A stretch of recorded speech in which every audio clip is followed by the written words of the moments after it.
bienvenidos nuevamente.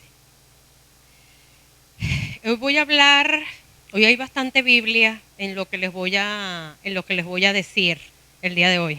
A mí me gusta que todo lo que yo digo o me paro aquí a decir o el Señor me pone en el corazón que yo diga, tenga un sustento bíblico. Vamos a irnos a Segunda de Crónicas 32 y vamos a leer desde el versículo 1 hasta el versículo 23. Y comienza así. Después de estas cosas y de esta fidelidad, vino Sennacherib, rey de los asirios, e invadió a Judá y acampó contra las ciudades fortificadas de conquistarlas. Viendo pues Ezequías la venida de Sennacherib y su intención de combatir a Jerusalén, tuvo consejo con sus príncipes y con sus hombres valientes para cegar las fuentes de agua que estaban fuera de la ciudad, y ellos le apoyaron. Entonces se reunió mucho pueblo y cegaron todas las fuentes y el arroyo que corría a través del territorio, diciendo: ¿por qué han de hallar los reyes de Asiria muchas aguas cuando vengan? Después, con ánimo resuelto, edificó Ezequías todos los muros caídos e hizo alzar las torres y otros muros por fuera. Fortificó además a Milo en la ciudad de David y también hizo muchas espadas y escudos. Y puso capitanes de guerra sobre el pueblo y los hizo reunir en la plaza de la puerta de la ciudad, y habló al corazón de ellos diciendo: esforzaos y animaos, no temáis, ni tengáis miedo del rey de Asiria, ni de toda la multitud que con él viene, porque más hay con nosotros que con él. Mas con él está el brazo de carne, mas con nosotros está Jehová nuestro Dios para ayudarnos y pelear nuestras batallas. Y el pueblo tuvo confianza en las palabras de Ezequías, rey de Judá. Después de esto, Sennacherib, rey de los asirios, mientras sitiaba a Laquis con todas sus fuerzas, envió sus siervos a Jerusalén para decir a Ezequías, rey de Judá, y a todos los de Judá que estaban en Jerusalén: así ha dicho Sennacherib, rey de los asirios: ¿en quién confiáis vosotros al resistir el sitio en Jerusalén? ¿No os engaña Ezequías para entregarlos a muerte, a hambre y a sed, al decir: Jehová nuestro Dios nos librará de la mano del rey de Asiria? ¿No es Ezequías el mismo que ha quitado sus lugares altos y sus altares, y ha dicho a Judá y a Jerusalén: delante de este solo altar adoraréis, y sobre él quemaréis incienso? ¿No habéis sabido lo que yo y mis padres hemos hecho a todos los pueblos de la tierra? ¿Pudieron los dioses de las naciones de esas tierras librar su tierra de mi mano? ¿Qué Dios hubo de entre todos los dioses de aquellas naciones que destruyeron mis padres que pudiese salvar a su pueblo de mis manos? ¿Cómo podrá vuestro Dios librarlos de mi mano? Ahora pues, no os engañe Ezequías, ni os persuada de ese modo, ni le creáis, que si ningún Dios de todas aquellas naciones y reinos pudo librar a su pueblo de mis manos y de las manos de mis padres, ¿cuánto menos vuestro Dios os podrá librar de mi mano? Y otras cosas más hablaron sus siervos contra Jehová Dios y contra su siervo Ezequías. Además de esto, escribió cartas en que blasfemaba contra Jehová, el Dios de Israel, y hablaba contra él diciendo: como los dioses de las naciones de los países no pudieron librar a su pueblo de mis manos, tampoco el Dios de Ezequías librará al suyo de mis manos. Y clamaron a gran voz en judaico al pueblo de Jerusalén que estaba sobre los muros, para espantarle y atemorizarle, a fin de poder tomar la ciudad. Y hablaron contra el Dios de Jerusalén, como contra los dioses de los pueblos de la tierra, que son obras no de hombre. Mas el rey Ezequías y el profeta Isaías, hijo de Amós, oraron por esto y clamaron al cielo. Y Jehová envió un ángel, el cual destruyó a todo valiente y esforzado y a los jefes y capitanes en el campamento del rey de Asiria. Así se volvió, por tanto, avergonzado a su tierra. Y entrando en el templo de Dios, allí lo mataron a espada sus propios hijos. Así salvó Jehová a Ezequías y a los moradores de Jerusalén de la mano de Sennacherib, rey de Asiria, y de la mano de todos, y les dio reposo por todos lados. Y muchos trajeron a Jerusalén ofrenda a Jehová y ricos presentes a Ezequías, rey de Judá, y fue engrandecido delante de todas las naciones después de esto. Hoy les voy a predicar bajo el nombre "Dices esto porque no conoces a nuestro Dios". Padre,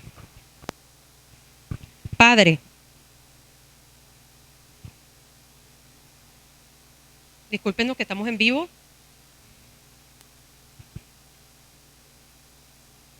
Padre, en el nombre poderoso de tu amado Hijo Jesucristo, Señor, ponemos esta prédica en tus manos, Padre. Sé tú hablando a través de mí. Padre, no permitas que salga de mi boca ninguna palabra que venga de mi carne.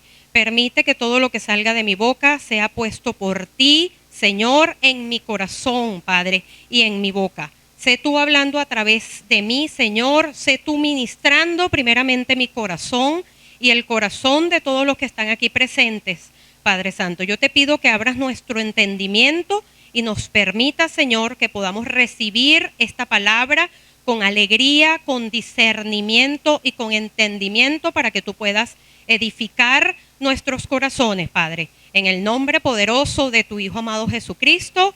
Amén y amén. Entendamos un poquitico la situación en la que estaba Ezequías en ese momento. Llega Ezequías a ser rey de Judá después que habían gobernado muchos reyes, incluyendo su padre y su abuelo, que no tuvieron un corazón dispuesto para el Señor y apartaron al pueblo de Israel de Dios. Llega Ezequías con un corazón dispuesto para el Señor, haciendo todo lo que pudiera para volcar el corazón del pueblo de Israel nuevamente a Dios. Entonces hace cosas como abre nuevamente el templo del Señor, lo restaura, lo arregla, devuelve a los levitas y a los sacerdotes nuevamente a sus ministerios que habían sido apartados, toma nuevamente y restablece todos los servicios del templo, los servicios de alabanza, de adoración, de ofrendas, toma nuevamente todos. De hecho, se dice que después de David y de Salomón, Ezequías fue uno de los reyes que actuó y se mantuvo más cercano a la palabra conforme a lo que había establecido David. De hecho, hizo un pacto con Dios para que Dios apartara la ira que tenía sobre el pueblo de Israel que había sido tan desobediente. Volvió a celebrar la Pascua tal cual como estaba establecida en la Escritura, que no se celebraba desde los tiempos de Salomón. Y esto trajo como consecuencia que se desarrollara un gran avivamiento en todo el pueblo, obviamente una gran emoción, la gente volvió a traer sus diezmos, sus ofrendas, volvió a participar de todos los servicios, etcétera, etcétera. Incluso llegó un momento en que fueron y destruyeron todas las imágenes, todas las estatuas de acera y destruyeron todos los lugares altos de adoración que habían existido durante tantos años en el territorio de Israel.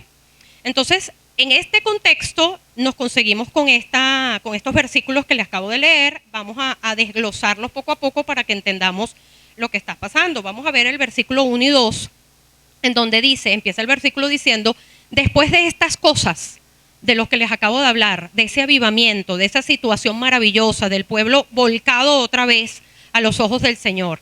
Después de esta cosa y de esta fidelidad, vino Sennacherib, rey de los asirios, e invadió a Judá y acampó contra las ciudades fortificadas con la intención de conquistarlas.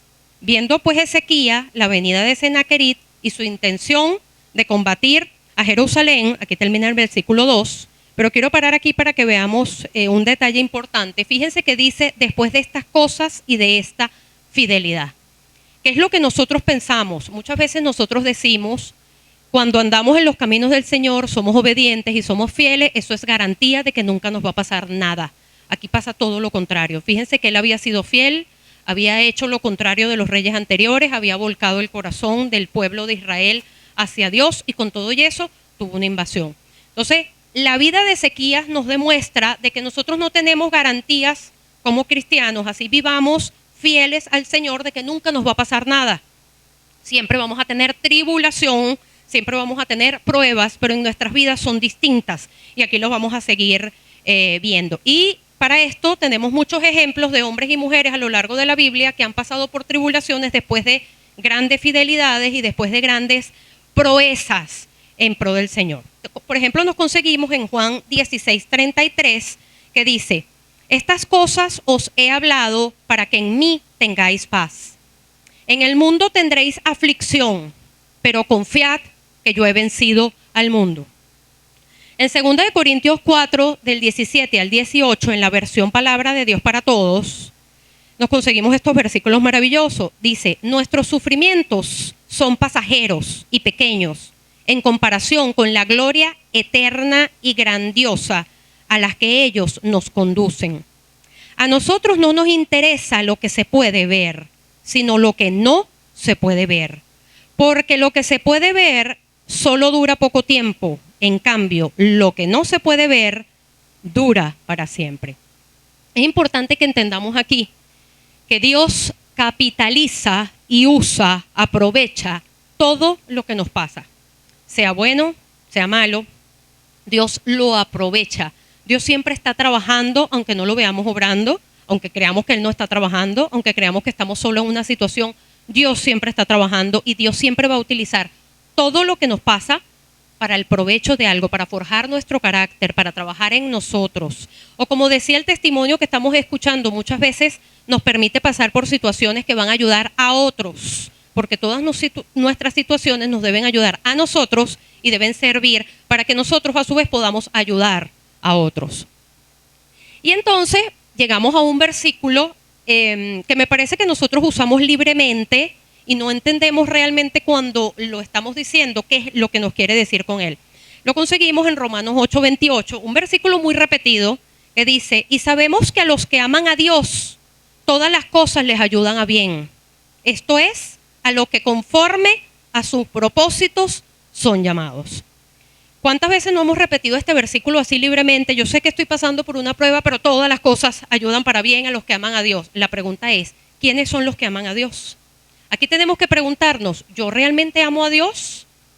Y para respondernos eso, no es el criterio de lo que yo creo, porque yo puedo decir, yo amo a mi esposo, yo amo a mi hija, yo amo a mi mamá, yo amo mi trabajo, pero el amor a Dios es distinto y nos lo responde la palabra. Lo conseguimos en 1 Juan 5:3, en donde dice, pues este es el amor a Dios, que guardemos sus mandamientos y sus mandamientos no nos son gravosos. Y en Juan 14, versículos 21, 23 y 24 nos dice lo siguiente, en mis mandamientos y los guarda, ese es el que me ama. Y el que me ama será amado por mi Padre y yo le amaré y me manifestaré a él. En el versículo 23 dice, respondió Jesús y le dijo, el que me ama, mi palabra guardará, y mi Padre le amará, y vendremos a él, y haremos morada con él. Y el versículo 24, por si nos queda alguna duda, dice, el que no me ama, no guarda mis palabras, y la palabra que habéis oído no es mía, sino del Padre que me envió. Para que no nos quede ninguna duda, este es Jesucristo hablando. Y Él está diciendo que es realmente amar al Padre. Entonces, yo creo que es importante cuando nosotros repetimos esos versículos y a los que aman al Señor todas las cosas ayudan a bien, que primero yo diga, yo realmente amo al Padre y amo al Padre conforme a lo que establece Dios, que es el amor al Padre. Amar al Padre es guardar sus mandamientos. Pero primero que tenemos que preguntar también es, ¿Y cómo yo voy a guardar algo que no conozco? Si tú no lees la palabra, si tú no conoces lo que son los mandamientos de Dios, ¿cómo puedes guardar sus mandamientos? Tenemos que empezar por conocer la palabra de Dios. Y guardarlos no es, como decía un pastor conocido, meterlos en una gaveta, protegerlos. Guardarlos es ponerlos en práctica. ¿Ok? Aquí les dejo este punto importante. Y en Mateo 7, 21, 23 dice, no todo el que me dice, Señor, Señor, entrará en el reino de los cielos, sino el que hace la voluntad de mi Padre que está en los cielos. Muchos me dirán en aquel día, Señor, Señor, no profetizamos en tu nombre, y en tu nombre echamos fuera demonios, y en tu nombre hicimos muchos milagros. Y entonces les declararé, nunca os conocí, apartaos de mí, hacedores de maldad. Fíjense que con este versículo nos queda claro que los que aman al Señor no son los que predican su palabra. Los que aman al Señor no son los que hacen milagros en su nombre. Los que aman al Señor son los que guardan sus mandamientos. Obviamente debemos guardar los mandamientos y conjuntamente con eso llevar su palabra, hacer milagros, pero aquí lo importante es guardar, cumplir, obedecer la palabra del Señor. ¿Ok? Seguimos en Segunda de Crónicas, ahorita vamos a los versículos 3 y 4, en donde dice, tuvo consejo con sus príncipes y con sus hombres valientes para cegar las fuentes de agua que estaban fuera de la ciudad, y ellos le apoyaron. Entonces se reunió mucho pueblo y cegaron todas las fuentes y el arroyo que corría a través del territorio, diciendo, ¿por qué han de hallar los reyes de Asiria muchas aguas cuando vengan? Un punto aquí importante, fíjense cómo él en momentos de dificultad, en momentos de prueba, ¿qué fue lo que hizo? Buscó consejo. Y nosotros normalmente cuando estamos en una prueba o estamos en una situación debemos buscar consejo, pero debemos buscar consejo de aquellos que conocen la palabra, que nos van a dar un consejo conforme a la voluntad de Dios. No el que no conoce la palabra, porque el consejo que nos va a dar va a ser un consejo que va a estar orientado más bien a lo que el mundo cree, pero a nosotros nos interesa es tener el respaldo de los conocedores de la palabra de Dios. Fíjense que Proverbio 20:18 nos dice, los pensamientos con el consejo se ordenan y con dirección sabia se hace la guerra. Y en Proverbios 24:6 dice, porque con ingenio harás la guerra y en la multitud de consejeros está la victoria. ¿Ok? Entonces es importante que cuando estemos pasando por alguna prueba o alguna tribulación, efectivamente no nos quedemos solos, sino busquemos consejos de aquellas personas que nos pueden orientar en qué debemos hacer conociendo la palabra de Dios. Y otro punto importante que quiero hacerle mención aquí, fíjese que él se encargó de resguardar las fuentes de agua. Cuando nosotros leemos eso, nosotros nos damos cuenta que ¿quién es nuestra fuente de agua viva? Nuestra fuente de agua viva es el Señor. Entonces, cuando estamos nosotros en tribulaciones y en prueba, lo primero que tenemos que hacer, además de buscar consejo, es resguardar nuestra comunión con el Señor, es protegerla. Porque si nosotros en medio de la tribulación sencillamente nos olvidamos de Dios y ponemos nuestra mirada en las circunstancias o en el mundo, sencillamente ahí Dios no va a poder obrar. Dios obra cuando nosotros resguardamos esa comunión, le damos la confianza y nos apoyamos en Él. Seguimos con los versículos 5 y 6 y dice, después con ánimo resuelto edificó Ezequías todos los muros caídos e hizo alzar las torres y otros muros por fuera. Fortificó además a Milo en la ciudad de David y también hizo muchas espadas y escudos. Y puso capitanes de guerra sobre el pueblo y los hizo reunir en la plaza de la puerta de la ciudad y habló al corazón de ellos. Fíjense que aquí es importante que Ezequías obviamente confiaba en Dios. Ezequías obviamente ya había dado bastantes pruebas de eso, pero ¿qué fue lo primero que él hizo? Se preparó físicamente. Esto quiere decir también qué es lo que nosotros humanamente podemos hacer. También es verdad que en ese contexto histórico era muy normal las guerras, los enfrentamientos, y entonces las ciudades siempre tenían que estar fortificadas, cuidarse. Entonces él hizo lo que tenía que hacer, lo que humanamente podía hacer, pero concluye este versículo diciendo que además de haber hecho todo esto, habló al corazón de ellos. Eso quiere decir que no solo se preparó físicamente, sino también los preparó espiritualmente, preparó su alma, su espíritu y su corazón para la situación que iban a tener que vivir. Entonces, una pregunta que cabe aquí es, ¿cómo nos preparamos nosotros para las guerras que tenemos en nuestras vidas? Para los enfrentamientos, para las tribulaciones, ¿ok? Cada vez que estamos pasando por una tribulación, ¿qué hacemos? ¿Nos preparamos, confiamos en el Señor, intentamos hacerlo por nuestras propias fuerzas? ¿Qué hacemos? Es importante que analicemos eso.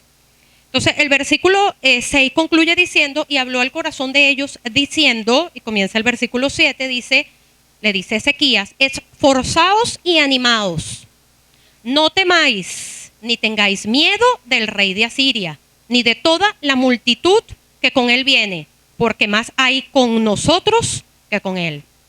Con él está el brazo de carne, mas con nosotros está Jehová nuestro Dios para ayudarnos y pelear nuestras batallas. Y el pueblo tuvo confianza en las palabras de Ezequías, rey de Judá. Aquí hay varias cosas importantes que debemos tomar en cuenta. Primero, lo que le está diciendo Ezequías no lo estaba inventando él. Eso era lo que él había vivido, esa había sido su experiencia con el Señor. Y en lo que él conocía de las experiencias anteriores de otras personas, donde el Señor le decía, esforzaos y animaos. Estas no eran palabras de Ezequías, eran palabras del Señor. Estas son las palabras que nosotros tenemos que repetirnos a nosotros cada vez que andamos en una prueba, en una dificultad. Nos tenemos que decir a nosotros mismos, esforzaos y animaos. No temáis ni tengáis miedo. Y aquí donde dice el rey de Asiria ponemos nuestro problema. Por la situación familiar que tenemos, por el problema económico, por la lucha que tengo con los vecinos, el problema que usted quiera poner. Ni de toda la multitud que con él viene, ni todo el que me pueda hacer frente, porque más hay con nosotros que con él. Cuando él les decía esto no era porque ellos tenían mucha gente, es porque cuando nosotros tenemos a Dios de nuestro lado, somos mayoría. Cuando nosotros hacemos la voluntad del Señor, tenemos la victoria garantizada. Y eso es lo más importante que debemos tomar aquí. Entonces somos multitud. No importa lo que vengan contra nosotros. Si Dios es con nosotros, nosotros tenemos la victoria garantizada. Con Él está el brazo de carne. Ellos pueden tener la fuerza, pueden tener los equipos, pueden tener el dinero, pueden tener la influencia. Pero ¿sabe qué? Con nosotros está Jehová nuestro Dios para ayudarnos y pelear nuestras batallas. Y el pueblo tuvo mucha confianza en las palabras de Ezequías, rey de Judá.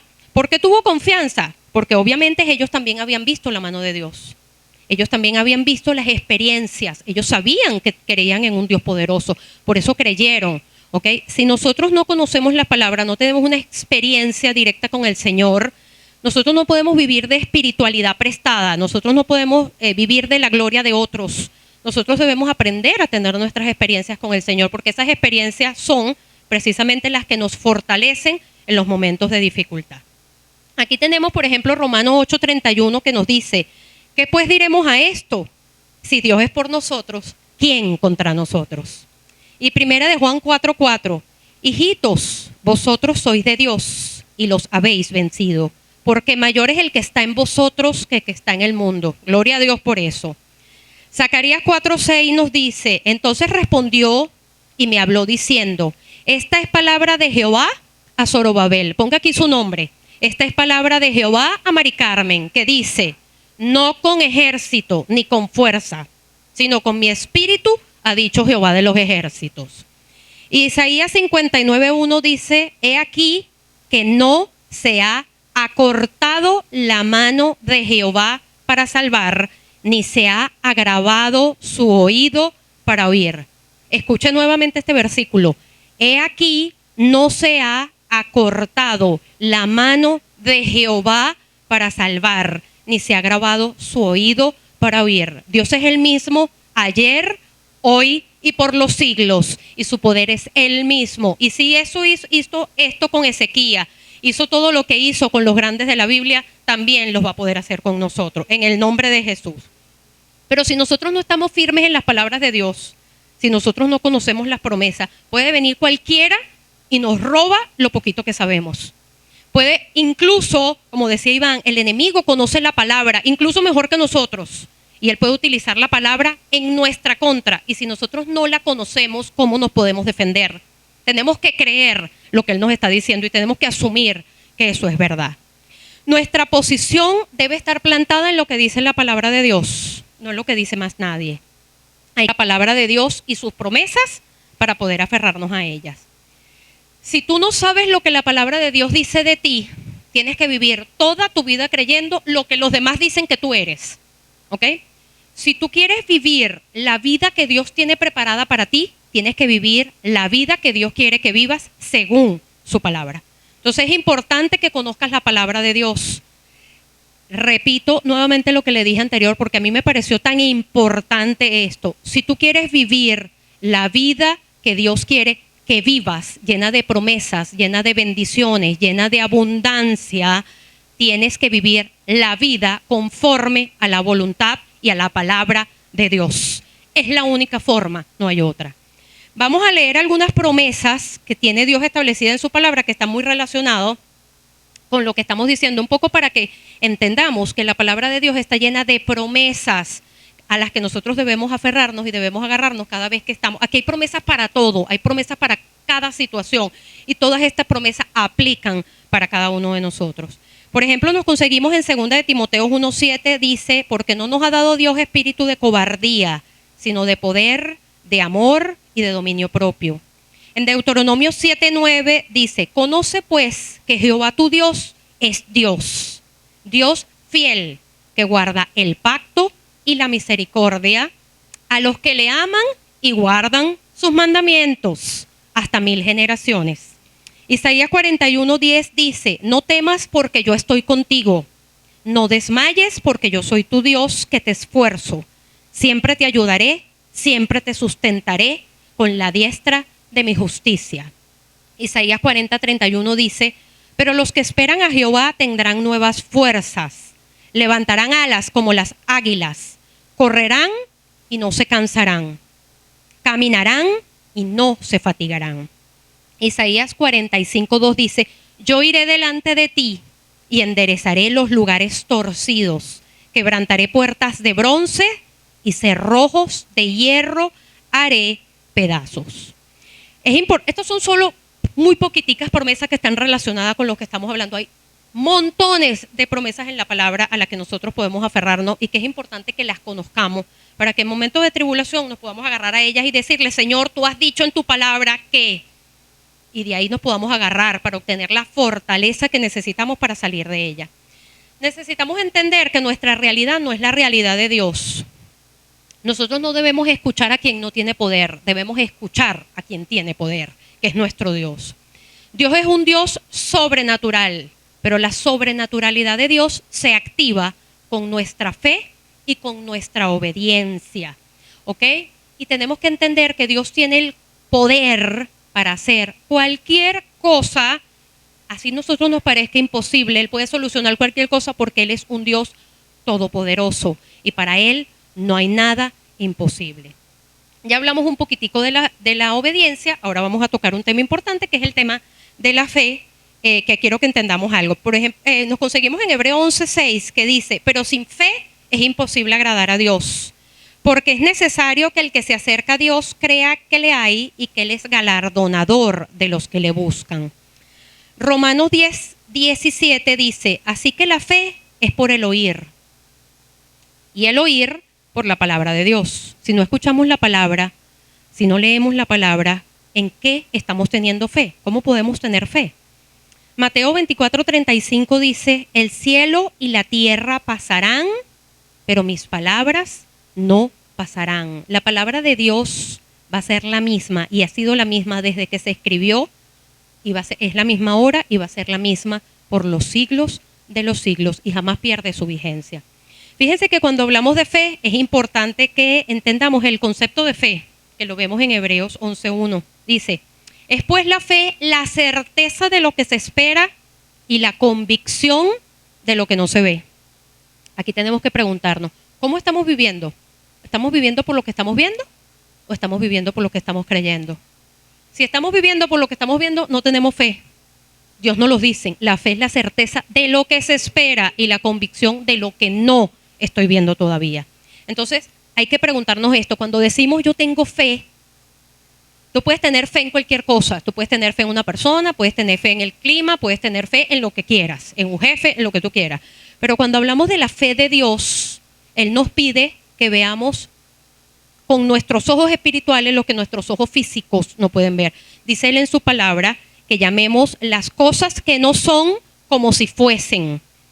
Entonces, este punto es importante que los tomemos en consideración cuando nosotros decimos, yo tengo fe que Dios me va a sanar. Tú te estás viendo realmente sano porque tú estás diciendo con tu boca que tú crees en que Dios te va a sanar, pero por otro lado casi que estás preparando el testamento porque sabes que te vas a morir. Entonces, eso no es tener fe. Fe es poder ver lo que tus ojos físicos no ven y esperar algo que tú tienes la certeza que va a llegar por las promesas del Señor, pero que todavía no estás viendo. Entonces, aquí es importante que veamos dónde estamos poniendo nuestra mirada. ¿Lo estamos poniendo en nuestra realidad? ¿Lo estamos poniendo en la verdad de Dios? ¿O lo estamos poniendo en lo que nuestros ojos están viendo? Y para ejemplificar esta situación, veamos una situación que se presentó en Mateo 14, del 28 a 31. Le explico un poco lo que estaba pasando. Jesús estaba predicando con sus discípulos. Terminaron de predicar. Jesús le dice a sus discípulos, monten en su barca y adelántense y yo los alcanzo. Mientras ellos iban navegando, había una tormenta, viene Jesús caminando sobre las aguas y ellos se asustaron y dijeron, es un fantasma, y Jesús le grita, no teman, soy yo. Y aquí empieza el versículo 28 en donde Pedro le dice, entonces le respondió Pedro y le dijo, Señor, si eres tú, manda que yo vaya a ti sobre las aguas. Y él le dijo, ven. Y descendiendo Pedro de la barca, andaba sobre las aguas para ir a Jesús. Pero al ver el fuerte viento, tuvo miedo. Y comenzando a hundirse, dio voces diciendo, Señor, sálvame. Al momento Jesús extendió la mano, asió de él y le dijo, hombre de poca fe, ¿por qué dudaste? Fíjense en este ejemplo, en este texto que les acabo de leer, cuántas cosas maravillosas. Esto es un tema de una prédica, no voy a entrar en tanto detalle, pero fíjense. Primero, Pedro le dice, Jesús a Pedro, ven. Y Pedro desciende de la barca. ¿Qué es descender de la barca? Es salir de nuestra zona de confort, es salir de lo que conocemos, es salir de lo que no es común. Y no necesariamente cuando hablamos de zona de confort es porque estamos bien, pero es lo que conocemos. ¿Ok? A veces preferimos estar en una situación, así la estemos pasando mal, pero nos da miedo lo que podemos enfrentar, porque tú dices, bueno, por lo menos este mal yo lo conozco, yo no sé si me va a ir peor, y preferimos quedarnos en nuestra zona de confort. Segundo, cuando Pedro baja del barco y pone su pie sobre el agua y empieza a andar en el agua, él en ese momento lo que hizo fue ser obediente a lo que le estaba diciendo el Señor. Él no dijo, ya va, pero este está loco, seguro camina él, pero yo cómo voy a caminar, yo no puedo caminar en el agua y en esta tormenta. Él no pensó, él sencillamente hizo lo que Jesús le dijo y puso su mirada en Jesús y empezó a caminar. ¿Cuándo se hundió? Cuando quitó la mirada de Jesús, vio las circunstancias y dijo, no, yo no puedo caminar en el agua. No, esta situación, mira la economía, no, yo no puedo hacer una empresa en esta situación. No, Dios me dijo que yo abriera este negocio, pero debe estar equivocado. Quitamos la mirada de Jesús y ponemos la mirada en las circunstancias y en ese momento nos hundimos. Entonces es importante que entendamos dónde estamos poniendo nuestra mirada. ¿La estamos poniendo en nuestras circunstancias, en nuestras tormentas, en nuestra realidad o la estamos poniendo en la realidad de Dios? Aquí es importante que en estas situaciones nosotros no hagamos alianza con las situaciones. No hagamos alianza con la amargura, no hagamos alianza con los problemas familiares, no hagamos alianza con los problemas económicos, hagamos alianza con Dios, que es el que nos puede sacar de cada problema que tengamos. No hagamos alianza con lo que estamos viendo, hagamos alianza con los que estamos creyendo y démosle a Dios el poder de podernos sacar de esa situación. Aquí seguimos con el resto de los versículos. Desde el 9 dice, después de esto Sennacherib, rey de los asirios, mientras sitiaba a Laquis con todas sus fuerzas, envió sus siervos a Jerusalén para decir a Ezequías, rey de Judá, y a todos los de Judá que estaban en Jerusalén, así ha dicho Sennacherib, rey de los asirios, ¿en quién confiáis vosotros al resistir el sitio de Jerusalén? Dices eso porque no conoces a nuestro Dios.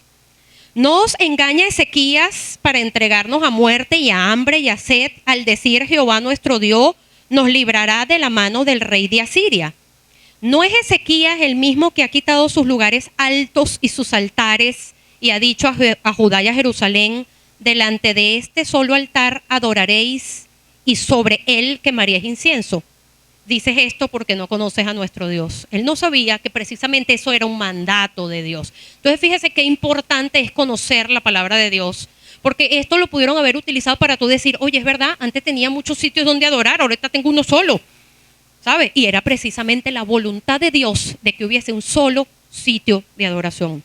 Aquí no tenemos que preguntar: ¿quiénes son los Senaquerib de nuestras vidas que todo el tiempo nos están diciendo tú no puedes? No, tú no vas a poder con ese trabajo, no, tú no vas a poder con ese esposo, no, tú no vas a poder con esos hijos, no, tú no vas a poder hacer ese negocio. ¿Quiénes son los Senaquerib que todo el tiempo nos están diciendo tú no vas a poder, es imposible? Si a fulanito le fue mal, si tal negocio cerró, a ti también te va a ir mal. Pero resulta de que cuando nosotros ponemos nuestra esperanza en el Señor, y es el Señor el que nos está mandando, porque aquí es importante que si nosotros hacemos algo sin la dirección del Señor, el Señor no nos da garantía de que eso nos va a salir bien. Por eso es importante orar y poner las cosas en las manos del Señor. Y si Él te da la dirección, y si Él te dice que ese es el camino, no importa cuáles son las circunstancias, sencillamente Dios te va a dar la victoria. Después seguimos en el versículo 13, dice: ¿no habéis sabido que lo que yo y mis padres hemos hecho a todos los pueblos de la tierra? ¿Pudieron los dioses de las naciones de esta tierra librar su tierra de mi mano? ¿Qué Dios hubo de entre todos los dioses de aquellas naciones que de padres que pudieran salvar a su pueblo de mis manos? ¿Cómo podrá vuestro Dios librarnos de mi mano? Ahora pues no os engañe Ezequías, ni os persuada de ese modo, ni le creáis, que si ningún Dios de todas aquellas naciones y reinos pudo librar a su pueblo de mis manos y de las manos de mi padre, cuanto menos vuestro Dios os podrá librar de mi mano. Y otras cosas más hablaron sus siervos contra Jehová Dios y contra su siervo Ezequías.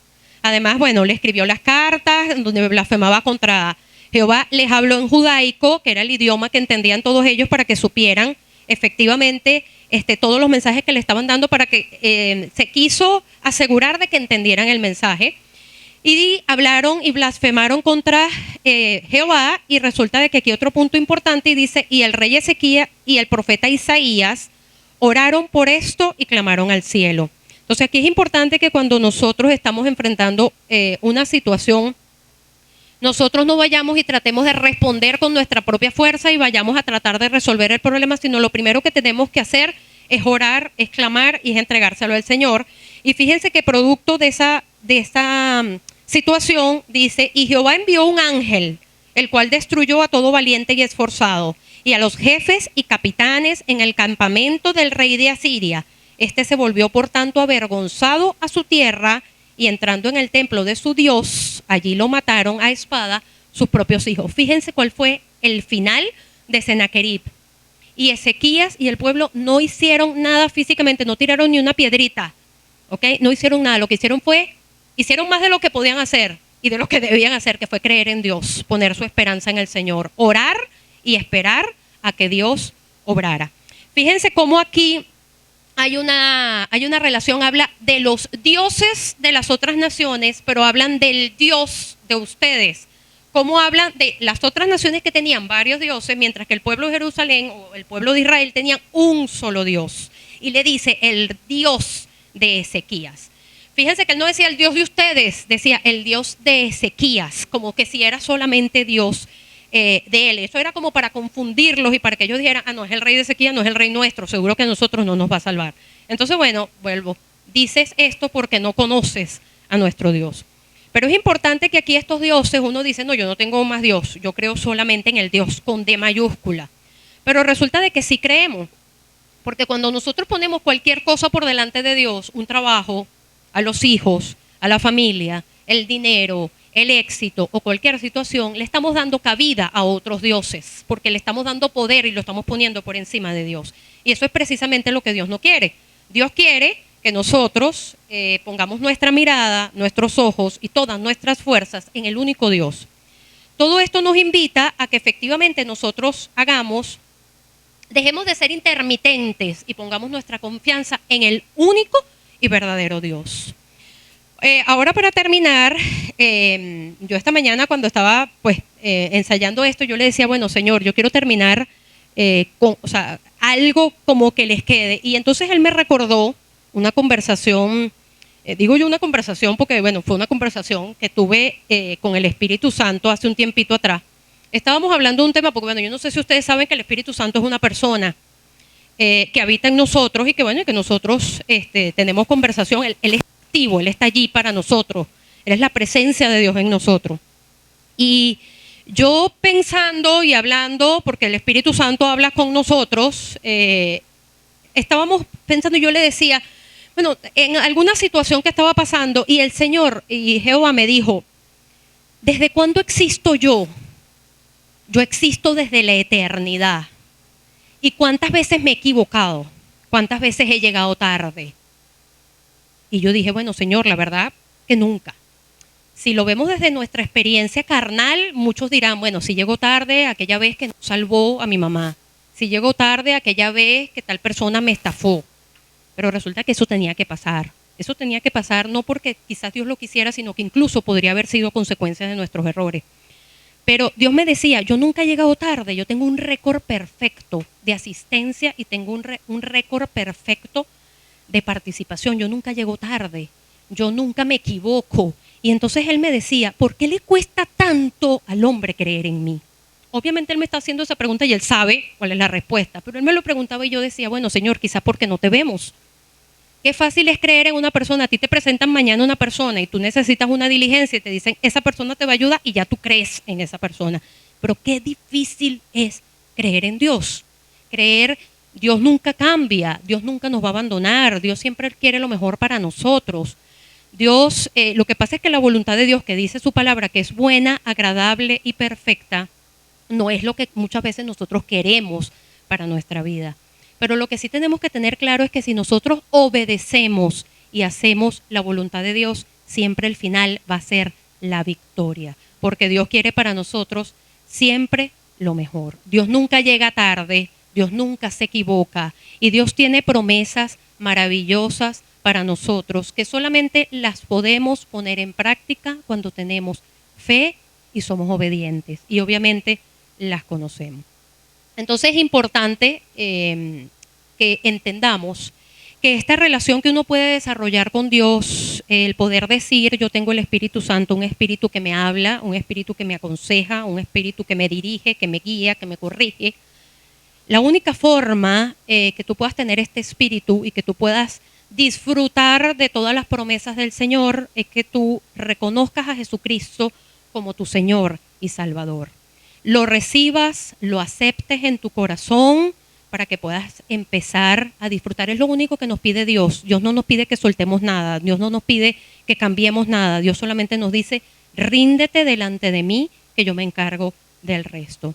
Entonces, repitamos esta oración para todos aquellos que no se han rendido ante los pies del Señor, que están leyendo todo esto y están diciendo, Señor, yo quiero leer tu palabra y quiero entenderla. Señor, yo quiero entender y quiero disfrutar de todas las promesas y de todas las bendiciones que tú tienes dispuestas para mí, que hasta ahora no las he podido disfrutar. Señor, yo quiero disfrutar de esa vida plena, absoluta, que tú dices y tienes para mí en tu palabra. Repitamos esta oración para que nos hagamos parte de esa gran familia de Dios. Padre, quiero decirte, Señor, que he pecado. Padre, quiero decirte que te necesito, Señor, que reconozco que el sacrificio de Jesucristo en la cruz también fue válido para mí. Yo reconozco que Él murió y resucitó y que está vivo. Yo reconozco que Él es mi Señor y mi Salvador. Padre, yo te pido, por favor, que inscribas mi nombre en el libro de la vida y el Cordero, y me selles con el Espíritu Santo de tu promesa. Si usted hizo esa oración y la hizo de corazón, porque Dios conoce nuestros corazones, el Espíritu Santo ha llegado a sus vidas y morará en ella. En el nombre de Jesús. Padre, gracias por tu palabra. Señor, yo te pido, Padre, en el nombre de Jesús, que tú nos permitas conocer todas y cada una de tus promesas que están en tu palabra. Ábrenos el entendimiento, Señor, permítenos acercarnos a tu palabra con entendimiento y leer tu palabra, Señor, a través del Espíritu, para que podamos entender, Señor, lo que tú nos quieres decir a través de ella.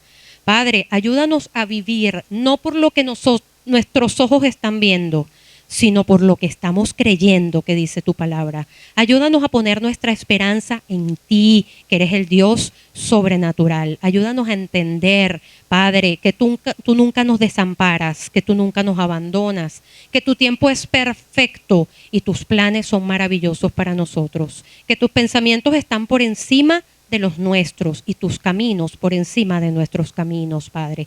Ayúdanos a rendirnos delante de ti, a esperar y a confiar en ti y que se cumplan en nosotros, Padre, todas esas promesas y todas esas bendiciones que están dispuestas en tu palabra, Señor. En el nombre de Jesús hemos orado. Amén, amén y amén. Gloria a ti, Padre. Gracias.